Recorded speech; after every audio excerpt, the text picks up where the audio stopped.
അതിൽ കെട്ടിടങ്ങളും മറ്റുമുണ്ട് അത്യാവശ്യത്തിന് വേണ്ടിയിട്ടുള്ളത്. അപ്പോൾ സ്കൗട്ട് ഗൈഡ് പരിശീലനം എന്ന് പറയുന്നത് തന്നെ പ്രകൃതിയിൽ നമ്മൾക്ക് ചുറ്റുമുള്ള അസംസ്കൃത വസ്തുക്കൾ ഉപയോഗിച്ച് ഒരു വനമേഖലയിൽ ചെന്നുപെട്ടാൽ തന്നെയും അവിടെ ഉള്ള നമ്മൾക്ക് ചുറ്റുവട്ടത്തും കിട്ടുന്ന അസംസ്കൃത വസ്തുക്കൾ ഉപയോഗിച്ച് നമ്മൾക്ക് എങ്ങനെ താൽക്കാലികമായി ഒരു താമസ സൗകര്യം ഉണ്ടാക്കാം, ഒരു കുടിൽ ഉണ്ടാക്കാം, മരങ്ങളുടെ ചില്ലകളും കാട്ടുവള്ളികളും ഒക്കെ വെച്ച് എങ്ങനെ ഒരു കുടിൽ ഉണ്ടാക്കി അതിനുള്ളിൽ സുരക്ഷിതമായി താമസിക്കാം, അതുപോലെ എങ്ങനെ നമുക്ക് സ്വയമായി ഭക്ഷണം പാകം ചെയ്ത് കഴിക്കാം, ഇതൊക്കെയാണ് പരിശീലിപ്പിക്കുക സ്കൗട്ട് ഗൈഡ് അംഗങ്ങളെ. അക്കൂട്ടത്തിൽ ഇതിനുള്ള പരിശീലനത്തിന് വേണ്ടി ഈ സ്ഥലങ്ങളിൽ പോകുമ്പോൾ അവിടെ എല്ലാവർക്കും വേണ്ടിയിട്ട് ഭക്ഷണം ഉണ്ടാക്കുന്ന ക്യാൻറ്റീൻ ഉണ്ട്.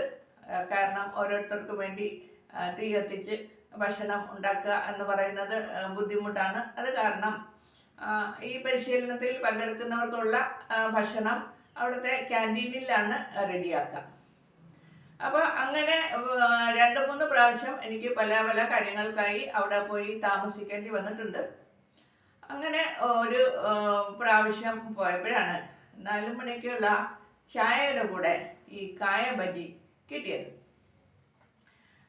ആദ്യം എനിക്ക് കണ്ടപ്പോൾ എന്താണെന്ന് മനസ്സിലായില്ല, ഒരു ബജിയാണ് എന്നുള്ളത് മനസ്സിലായി. പക്ഷെ അത് കഴിച്ചു കഴിഞ്ഞപ്പോഴാണ് അതിനുള്ളിൽ വാഴയ്ക്ക ആണല്ലോ എന്ന് ഞാൻ ഓർത്തത്. ആ കായ ബജി വളരെ രുചികരമായിരുന്നു. അതിൻ്റെ ഒരു ഓർമ്മ ഇപ്പോഴും എൻ്റെ മനസ്സിൽ നിൽക്കുന്നത് കൊണ്ടാണ് ഇങ്ങനെ ഒരു വീഡിയോ ഉണ്ടാക്കിയത്. കായ ബജി എന്ന് പറയുന്നത് പച്ച വാഴയ്ക്ക വെച്ചിട്ട് ഉണ്ടാക്കുന്നതാണ്.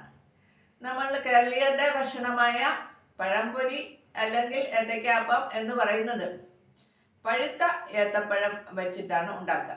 അത് പഴുത്ത ഏത്തപ്പഴം ചെറിയ കഷ്ണങ്ങളായി മുറിച്ച് ഇതുപോലെ മാവിൽ മുക്കി പൊരിക്കുന്നതാണ് നമ്മളുടെ കേരളത്തിൻ്റെ ദേശീയ ഭക്ഷണം എന്ന് പറയുന്ന ഏത്തയ്ക്ക അപ്പം അല്ലെങ്കിൽ